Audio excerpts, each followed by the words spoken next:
Hi, everybody. How are you doing? I'm Dr. Gail, and this is Susie.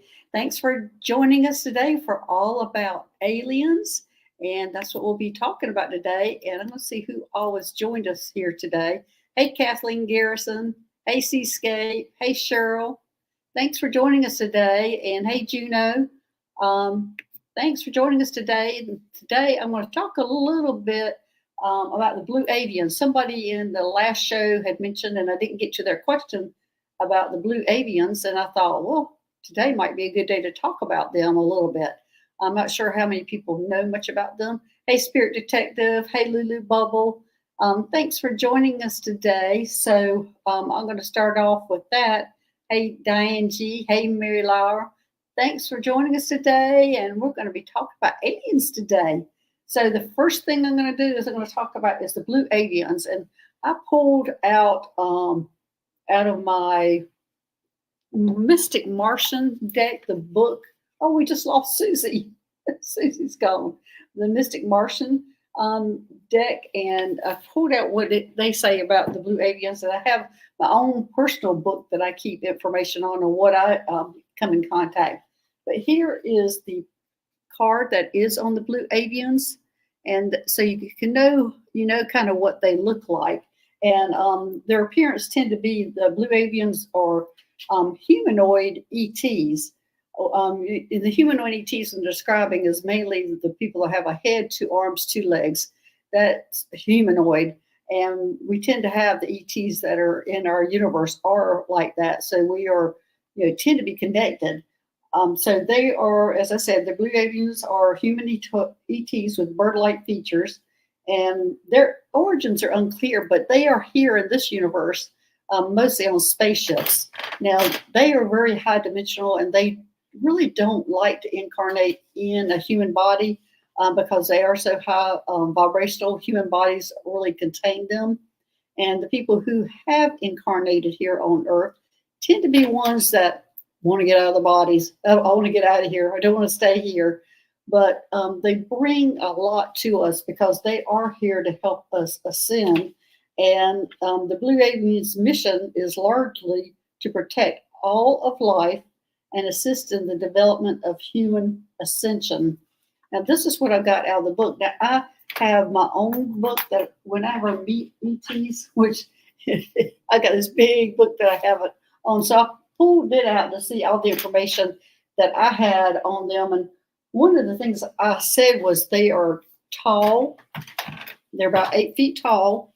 They're humanoid with bird-like characteristics. And that included usually blue feathers. And that's why we call them blue avians. And the feeling that I got from them is that they're like pure love, light, they're compassionate, and they do have a sense of humor. And they are actively contacting people, and they usually contact you telepathically. They do like to contact you through your dreams or meditations, and that's how they contact you. They did gift us birds on Earth, and it was to help control our electromagnetic atmosphere. So they are great visionaries, and they are progressive. Let's see what else I'll write down here. This is a big important thing that I wrote down here. They bring messages from spirit to us. So they have direct relationships to spirit, and they do bring that information and bring it to us. So, and they also have the ability to change their appearance when they're here. And let's see what else. And they are all about unity and oneness, people coming together and joining together. So that is what I have on the blue avians. Now, another story I have about the blue avians is I was in a class, and it was with Terry Suzuki, and she recognized me immediately when you go off and you're paired off and you're doing something together. Well, we were paired off, and she says, I know you're going to think I'm crazy. She had no idea who I was. I know you're going to think I'm crazy. And she says, but I've seen you. And she was describing, because she's a blue avian, she was describing what they look like, that they were standing in straight, and I was I was talking to one of their leaders, and it was um, a military kind of mission that was happening. And so I was talking to their leader, and she says all of them were trying to stand up straight and be present, had their wings to the side, and she recognized me because I was the one talking to her leader. And so anyway, so that was my first contact with actually some human that had incarnated here as from being a blue avian. As I said, there's not a lot of them here because they don't like being confined in the human body. So that's my information on the blue avians. Does anybody in the chat have any more information, or have they had any experience with the blue avians? I'm sure I'm not the only one who has. Let's see who else is here. We still have Susie. Still hasn't been able to come in. Her internet was kind of wishy. She was having trouble coming in originally. Hey, Galactic Soul Artist Melissa, and thanks for joining us. Hey, Danielle 567. Hey, Chris. Hey, Lulu Bubble. Hey, Heavenly Blessed Honey. Oh, I like that. Hey, Linda Gonzalez. Hey, Cheryl. Hey, Son of Watt. Hey, the Sun Catcher. Anyway, any people can go ahead and start putting some questions in. I have pulled out all sorts of cards, and this will be all mainly about your ETs or your alien connections or the galactic beings that you're working with. But especially, is anybody in here in the chat, are they connected to the blue avians? And they're just so majestic looking, and they're tall. As I said, they're really tall. But anyway, I'm going to look at here these comments, and I'm going to be starring them since Susie has disappeared from us.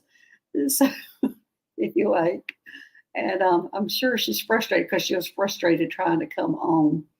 But anyway, I'm going to look through here to see if I see anything that I have missed or anybody I have missed.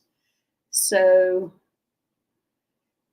anyway, so the big message from the blue avians are wanting us all to come together. Let's see.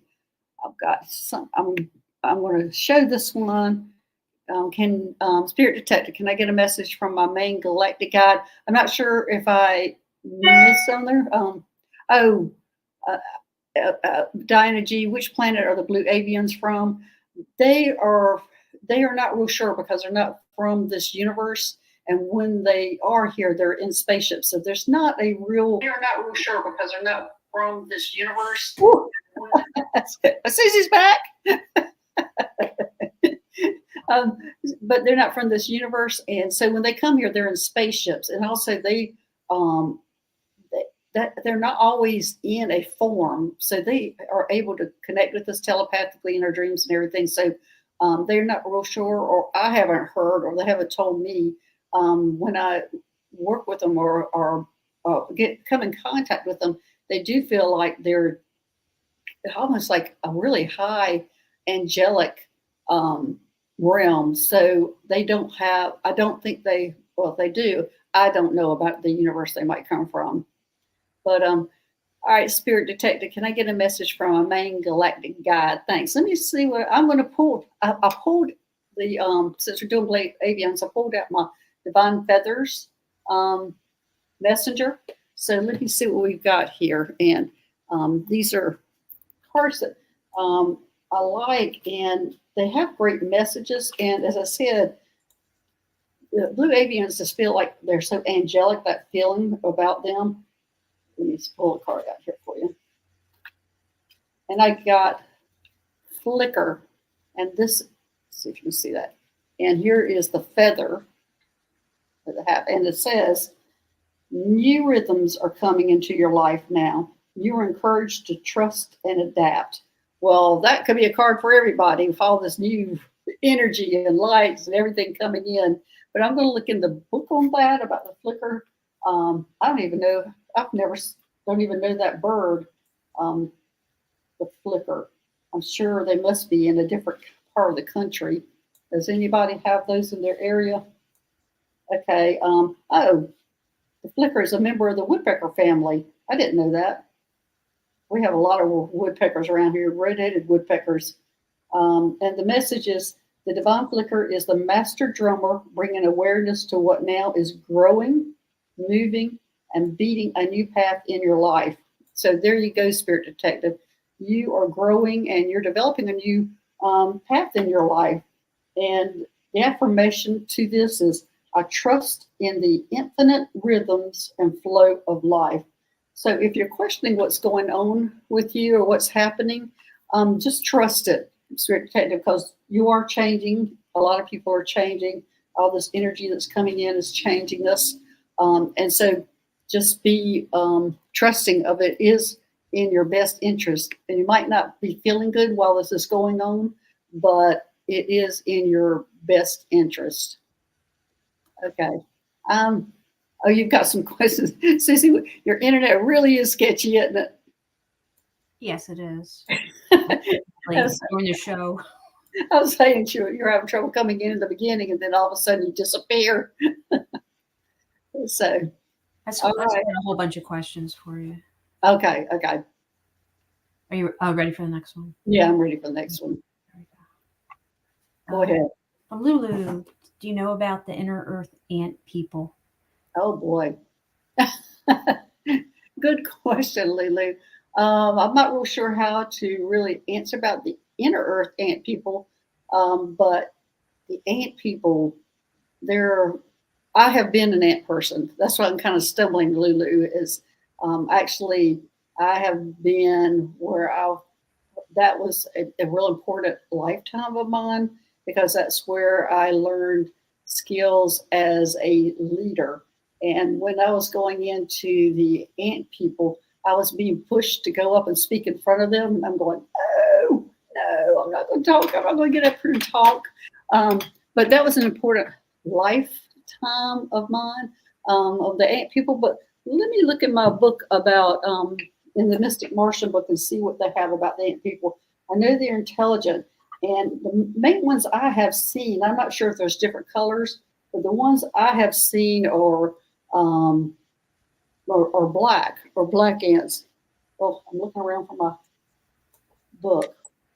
Uh, I did see a show on Gaia about. the ant people. Oh, that's right. Recently there was one on ant people. Yeah, they didn't call them the ant people. I'm trying to remember if they called them. Oh, I can't remember what they called That's them. what they look like. It's ant people. That's what I've called them. But they were benevolent, and they were helpful, and they would just make appearances once in a while. From what I remember, Yeah. I saw it a while ago. Yeah, I remember seeing that too on the ant people, but I can only go by my own personal experience with them. But there is a good show on Gaia, and it's under the Cosmic Disclosure, and it was actually Tim was talking about them. I think it Mhm. was his Yeah, experience that's with been. them, and so you can go get some more information about them. But they are, um, from my experience of them, the ant people are great, and they're extremely intelligent, and they are here, and they know how to work as one. They are they're what we are striving to be, to work together. So the ant people already know how to do that, and they are in the inner earth. Um, they work together to make the caverns, and they work together to make their homes, and they just are ones that work together. And we are supposed to be striving to be more like them, be more colonized, and work together. Um, so, anything else you remember about them, Susie? About the ant people? Um, Not off the top of my head. That's what I remember right now. Yeah. Yeah, my experience, I mean, my experience is extremely vivid from being one of them. And, but that is one of the biggest things that they bring us is how to colonize and how to work together. And we're all supposed to be learning how to do that ourselves. So great question, Lily Bubble.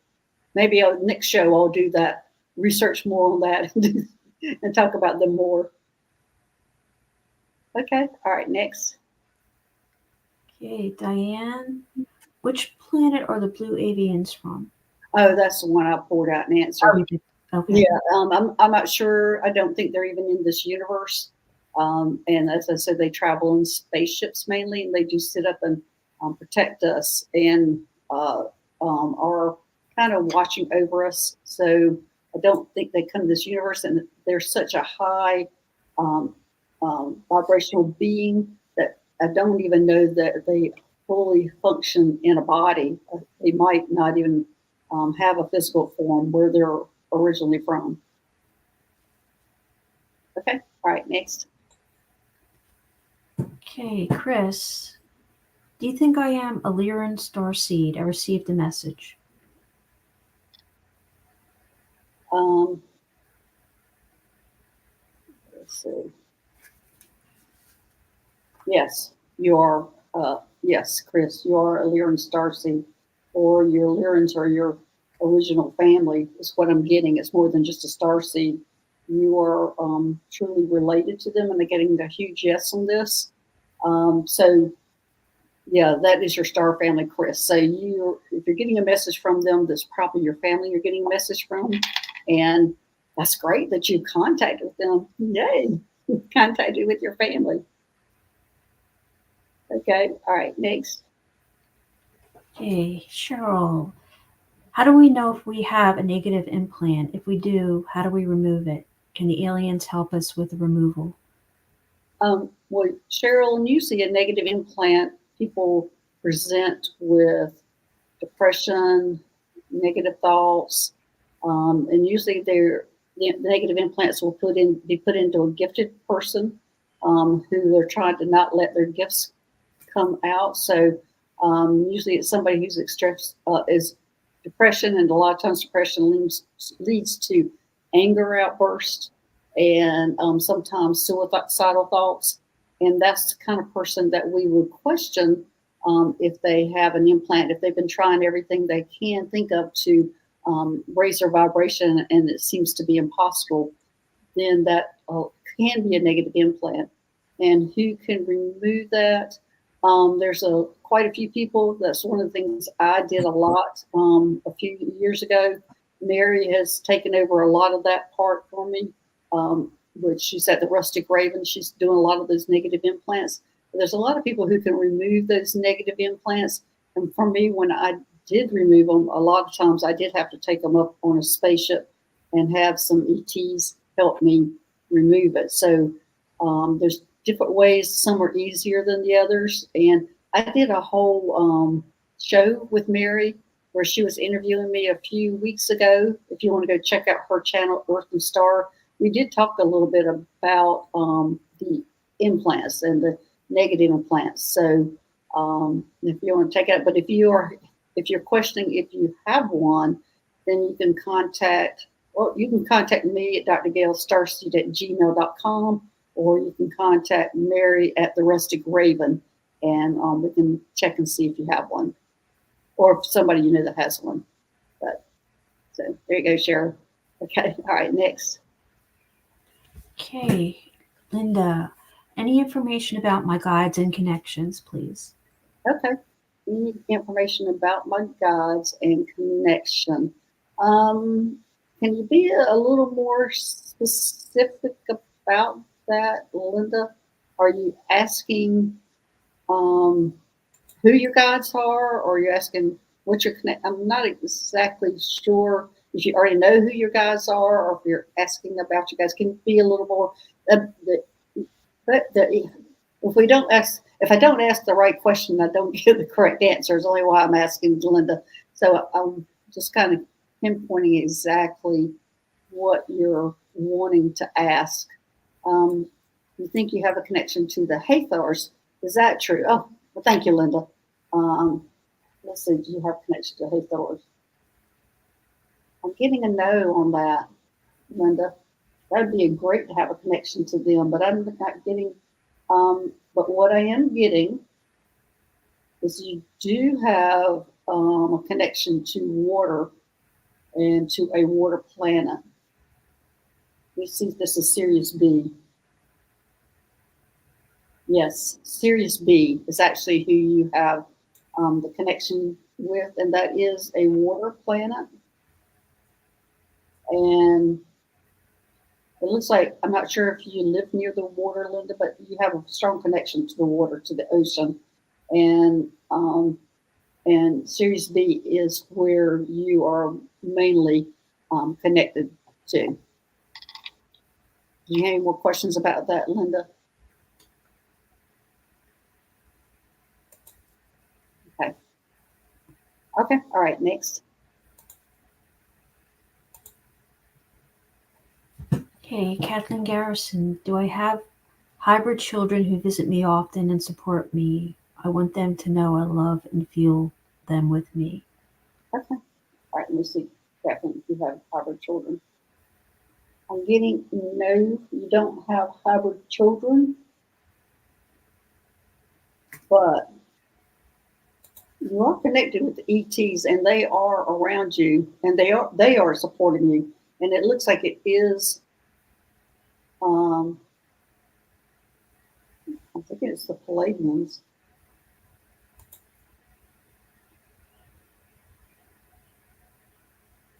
I think I'm not sure if that's true. Actually, it's the Lyrans. It's the Lyrans that you're connected to, um, and, and they're the ones that are surrounding you and supporting you, and they're the ones that are actually contacting you, Kathleen. But I don't get that you have any hybrid children with them. I know. Oh, okay. Okay. The Lyrans, they're the ones that they only have what the ones that I have met, the ones that I have talked to. I've met several different species of them, but the ones that you're connected with is the ones that um, is one of my guides a long time ago. Her name was Sally, and she was tall and she had tan fur, and what didn't feel like fur. It almost felt like fuzz or something. And she's telling, and the thing about them is on their children, they only had one child in their lifetime, and it was a 24-month pregnancy, and they really were, and it was like a duty. It wasn't like, oh, I want to get pregnant, I want to have this child. It's one of the things that they're expected to. It's almost like the military, where they're called to spend 2 years to have this child, and the child, when it's born, it goes to the collective, into the group, and it's raised. The group raises it, and then they have a choice: did they want to stay on the planet to raise the child, or did they want to go off planet and be off planet? So there's two types: there's off planet Lyrans in this group, and the on planet Lyrans. The on planet ones took care of the everything in the home base. It's almost like they were the homemakers, and the ones that are off planet went out to work. But it's not exactly like that. But they don't have hybrid children. Is what they're telling me. This group doesn't have hybrid children, and but they do have one child in a lifetime. Now, if there's one of them that cannot have children, then another member will step up and have that second child. And I thought that was pretty fascinating about them. And this is just one small portion of the group. And Kathleen, this is the ones that you are associated with. So there you go, Kathleen. Hey, hi Juno. Any galactic messages for me? I feel a rush of ET energies lately. I think we're all getting a lot of rush of ET energy lately. Let me pull out my Starseed Oracle deck, and let me see what we find there. Ooh. Of course, I always have a lot of ET energy. ET or elementals or somebody, angels, somebody's always around. I think I'm getting a triple dose. You're having a triple dose of everybody visiting you. Okay, Kathleen. Okay, now it's getting clear. Yeah, I am connected to the Lyrans. I'm trying to figure out who they are and what I'm feeling. Okay, you're welcome, Kathleen. You're with a specific group of Lyrans. Okay, let's see here for Juno.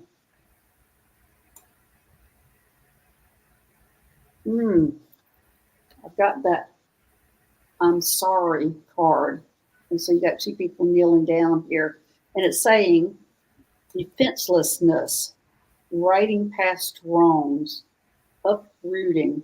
So this, and I know Gino, you're very clear. This looks like to me somebody who's needing to work on some shadow things, and I have a feeling you might be probably trying to do that, doing some shadow work.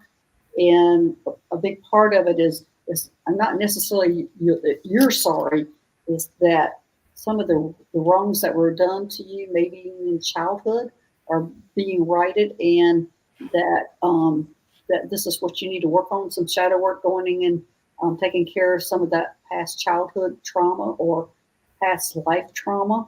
Is what it's looking like to me, Juno. So I'm sure you probably are working on that, and it might be making you a little. It's showing me that your skin's a little fragile or burnt or touchy. That because of this, some of this coming back up right now, but it's showing you that you're needing to go ahead and deal with it, take care of it. Is creeping up, and that could be the ET energy, like your ET past. That's part of that past life or shadow work that you need to work on. But there you go, Gino. I hope you understand.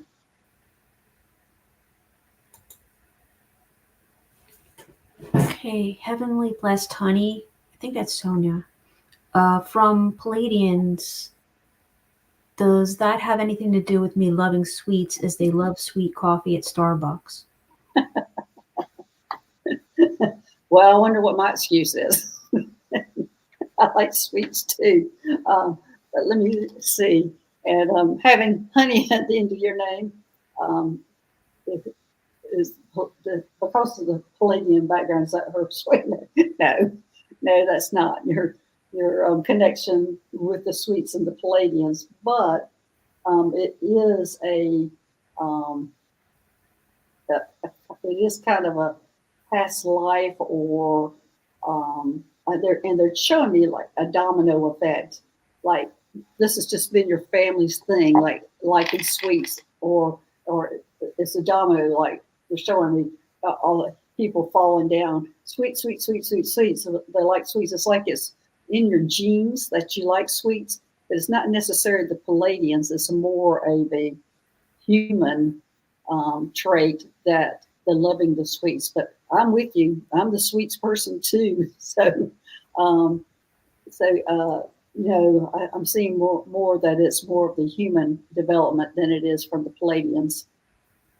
So, and I didn't know this Palladians love sweets. They love sweet coffee at Starbucks. I didn't know that. I know that they were in Mount Shasta. There was a certain coffee shop that they visited there all the time, but I never knew what they drank.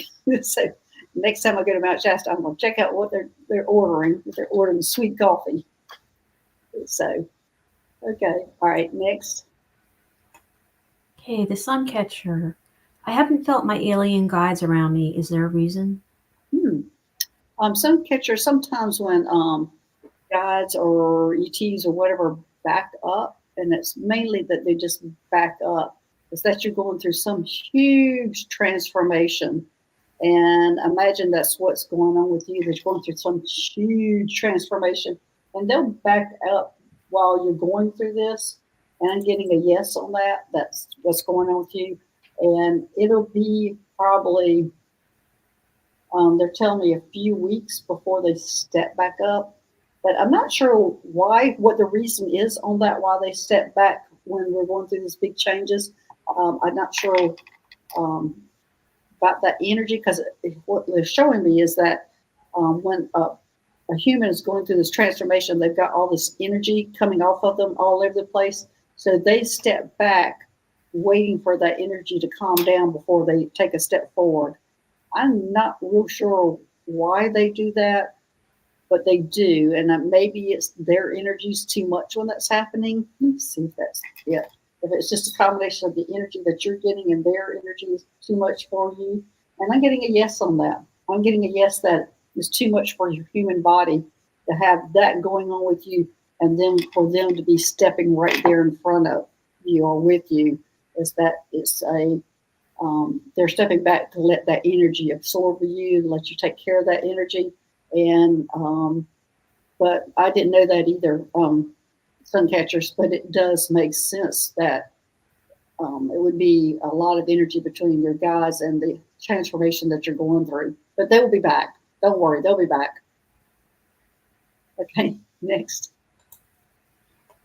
Hey, hi Daniel. Do I have a specific galactic star family that I am connected to? If so, do they visit me as an adult? I'm immediately seeing the grays. Let me see. Um, the grays. Yes, it's the grays that you collected, them that you're connected to. Get the word out. And let's see. Are they visiting you? Oh yeah, they're visiting you. Not only are they visiting you, you're going with them. They're showing me as you're astral traveling out of your body, going with them, and it looks like this is a fairly often thing that you're doing, that you're going with them, and you're excited to go with them.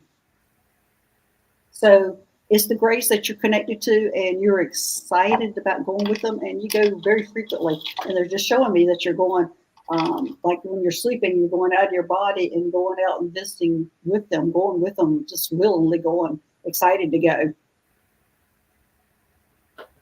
Okay.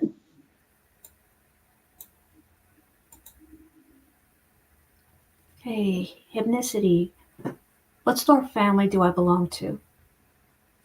Okay. Let me see.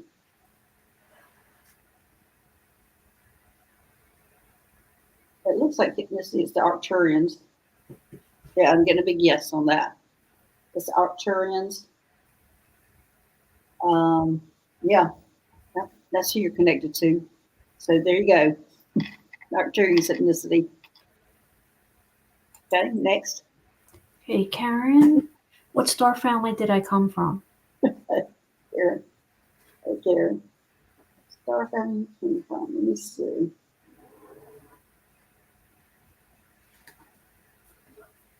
You actually might be a blue avian.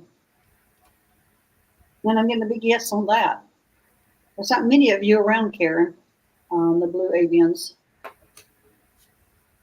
But I'm getting a big yes on that you're a blue avian. Getting a humongous yes on that now. So anyway, I'm not sure if you're one of the ones that can't hardly stand to be in your skin, because it seems like the kind of a normal thing for the blue avians who are here. They're so high dimensional, and they don't like being confined into a human body. Is that true of you, Karen?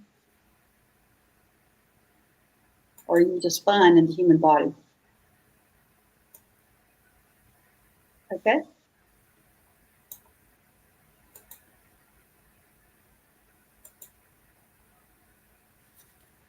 Hey, M, how you doing?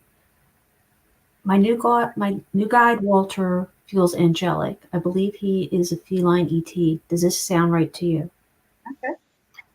He feels angelic and he feels like feline. Okay, let's see if that's right. Yeah, that's right. Yeah, that is very much right. He feels angelic, which is great. That's a great energy to be around. Wow. Okay.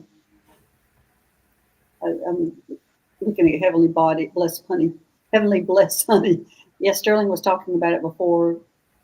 They put a lot of sugar in their coffee. Maybe thinks that's the tall whites. I'm not sure, but they do like coffee. I can tell you that much. I just don't know about the sugar in their coffee, because they do frequent the coffee shops a lot.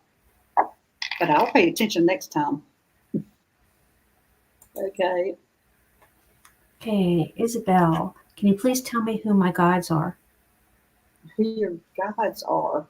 Okay. Let's see if I can get them to step forward, Isabel. I see a man stepping forward. This is human.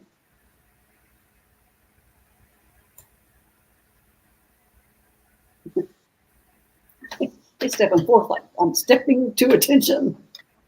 But this almost feels like maybe not a god.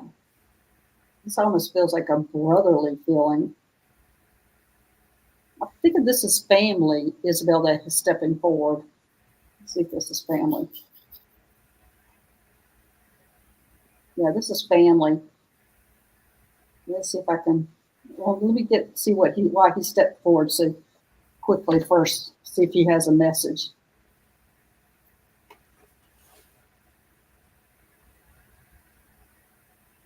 He's showing me all sorts of colors. He's showing me blues and greens. And I don't know why he's doing that. I don't know that I've had one show me colors like this before. Almost like he's got a peacock feather or showing me peacock feathers. Oh, you have lost 3 brothers. Oh, I'm so sorry, Isabel. Oh my gosh. Well, this one is the one who stepped forward, and he's showing me peacock feathers, those colors, and I'm not sure why he's showing me that, but he's definitely first one who stepped forward to bring in the message.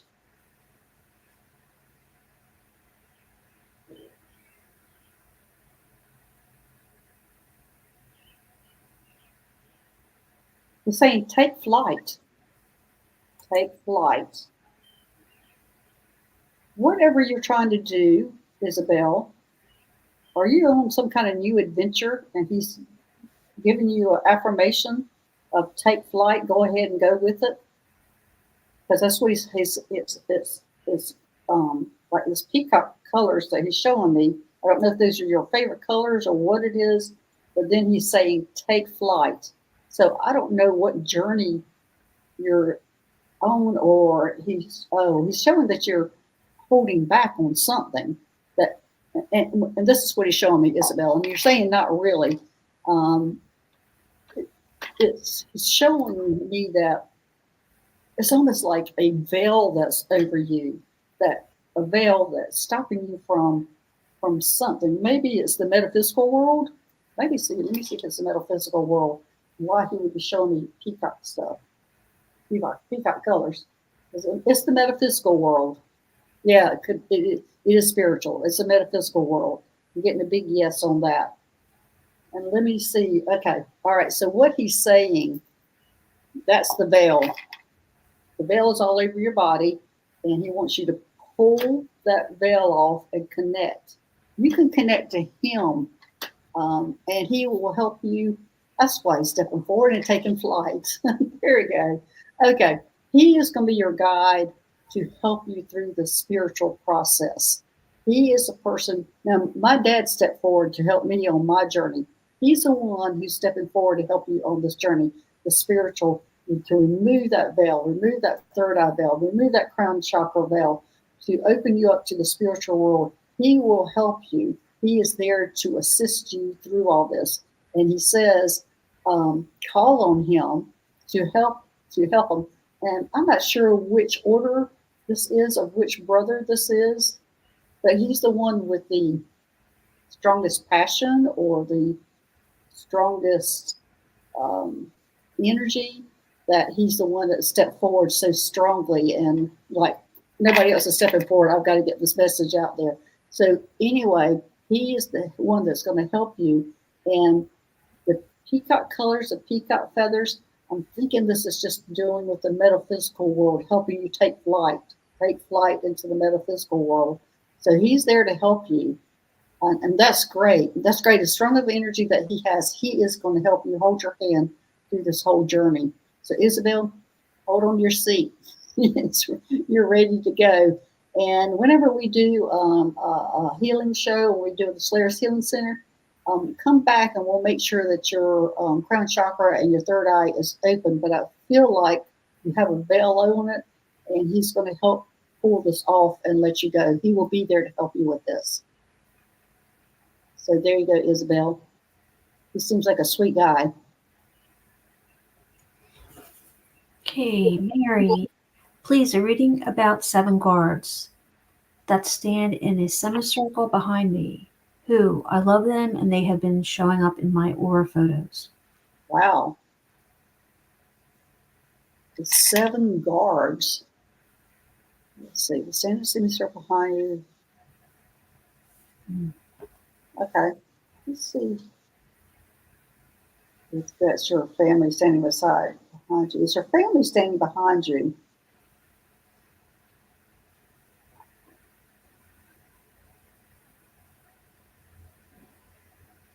Oh, okay. They're standing behind you because of all the other members that are behind them want to come forth, and they're holding them back until you're ready. That's what those seven guards are. Let's make sure about that. They're holding everybody back. It's like you got thousands of family members and ETs and even some Native Americans back there that want to come forward to give you messages. And they're standing guard and only going to allow in what you're ready for, because they don't want you to be bombarded by all this, Mary. Yeah. And and it's a funny scene that they're showing me because they're all standing back there and they're all shoulder, shoulder, shoulder. And then there's like these people that are trying to peek their head or face through over the shoulders and going, "Is it my time yet? Can I come forth yet?"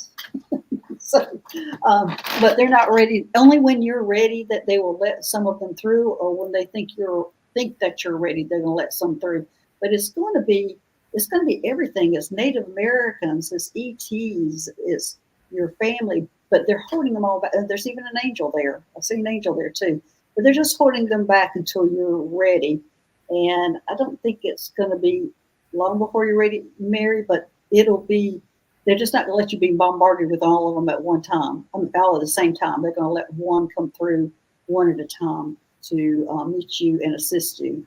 But they are there just guarding that, guarding to make sure you're not overwhelmed by all of them. So there you go, Mary. We all need those seven guards. Okay, Jill Cartwright. Any messages for me from my galactic guides? Okay, hey Jill. Let's see what we're going. Looking at what deck they want me to pull out of. And I'll be pulling out the Lemurian deck, Beyond Lemurian.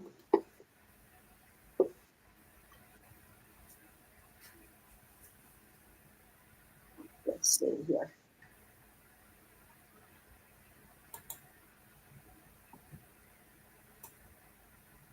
Healing. Healing is what I get. Look at how pretty these cards are. Healing. Let's see what this book says about that. Healing.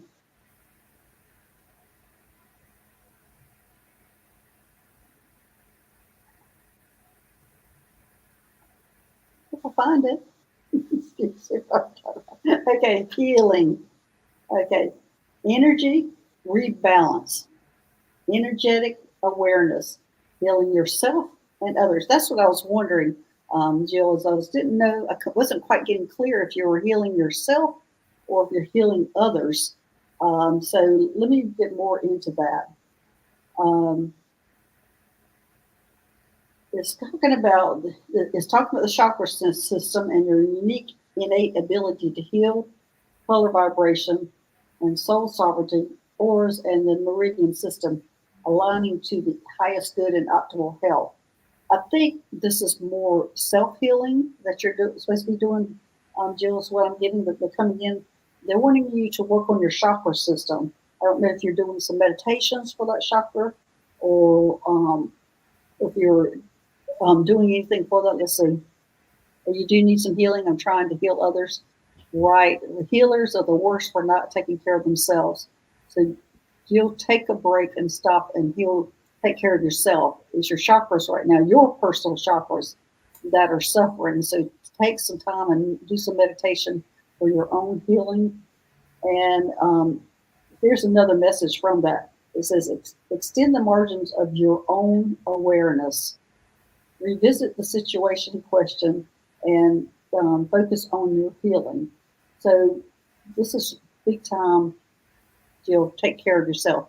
If you don't take care of yourself, you can't take care of those others. We all healers are terrible about that.